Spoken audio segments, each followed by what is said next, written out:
Mahasiswi tewas di kamar indekos. Mahasiswi nekat mengakhiri hidupnya dengan melompat dari lantai 4 Mall Paragon Semarang. Penyebab kematian mahasiswi FISIP Universitas Indonesia yang tewas setelah terjatuh dari lantai 18 apartemen. Saudara, seorang mahasiswi salah satu perguruan tinggi swasta di Kota Makassar, Sulawesi Selatan ditemukan tewas.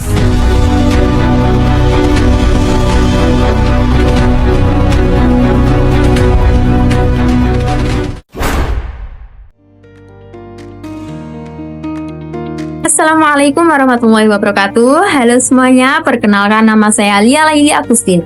Saya dari jurusan Bimbingan Penyuluhan Islam. Di sini saya akan membawakan video bertemakan pentingnya kesehatan mental. Nah, video ini saya buat semata-mata untuk pemenuhan tugas akhir semester dari mata kuliah Public Speaking. Semoga apa yang saya sampaikan dapat bermanfaat bagi kalian semua. Selamat menyaksikan. Mungkin dari teman-teman semua udah nggak asing ya, apa sih kesehatan mental itu? Jadi, kesehatan mental merupakan keadaan di mana seseorang mampu menyadari potensi dalam diri, mengelola emosi dengan baik, dan juga menjalin hubungan secara positif dengan orang lain. Kita sering diajarkan untuk menjaga kesehatan tubuh kita, tapi bagaimana dengan kesehatan pikiran kita? Selain mulai memiliki legalitas hukum dan tanggung jawab yang semakin besar, remaja yang memasuki masa transisi ke dewasa muda juga mengalami perkembangan biologis, psikologis, dan emosional. Hal inilah yang membuat orang dewasa muda rentan terserang gangguan mental. Lalu bagaimana mencegah agar tidak terjadi masalah kesehatan mental di usia muda? Berikut liputannya. Riset Kesehatan Dasar 2018 Kemenkes RI menunjukkan lebih dari 19 juta penduduk berusia di atas 15 tahun mengalami gangguan mental emosional dan lebih dari 12 juta penduduk berusia di atas 15 tahun mengalami depresi. Selain itu, berdasarkan sistem registrasi sampel yang dilakukan Badan Litbangkes Kemenkes RI 2016 menunjukkan data bunuh diri per tahun sebanyak 1.800 orang atau setiap hari ada 5 orang yang melakukan upaya bunuh diri, serta 47,7% korban bunuh diri berada pada usia 10 hingga 39 tahun yang merupakan usia remaja dan usia produktif. Kondisi ini cukup menjelaskan Indonesia termasuk darurat kesehatan mental untuk anak, remaja, dan usia dewasa muda. Saya sempat bertemu dengan Andini Firda Amalia, seorang anak muda yang mengalami masalah kesehatan mental yang ia rasakan sejak di bangku SMA. Kepada saya, ia bercerita kalau masalah psikis yang ia alami salah satunya karena tidak mendapatkan pola asuh yang baik dari kedua orang tuanya, sehingga Andini tidak bisa merasakan adanya kedekatan hubungan antara anak dan orang tua. Kalau ditanya asal-usul depresinya dari mana, ya jelas karena aku berada di lingkungan di mana aku tuh jadi sandwich generation gitu. Aku pada saat itu bekerja seorang diri dan aku harus membantu mencukupi kebutuhan keluarga.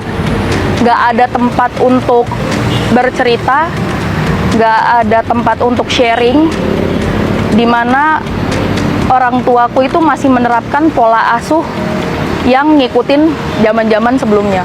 Jadi orang tua harus selalu benar. Bertahun-tahun Andini berupaya keras memendam emosi negatif yang tak bisa ia bagikan keluh kesahnya kepada orang tua serta keluarga. Hingga akhirnya setelah mendapatkan informasi dari berbagai sumber dan dorongan teman-temannya, ia memberanikan diri berkonsultasi dan berobat ke psikiater sejak Oktober 2021. Akhirnya aku memberanikan diri ke dokter. Pertama kali ke dokter, aku langsung diarahinnya sih pada saat itu langsung ke psikiater ya. Langsung ke psikiater, langsung ketemu. Lumayan, pada saat itu sih memang lumayan membuka pikiran aku ya. Maksudnya aku terbantu juga sih dengan psikiater.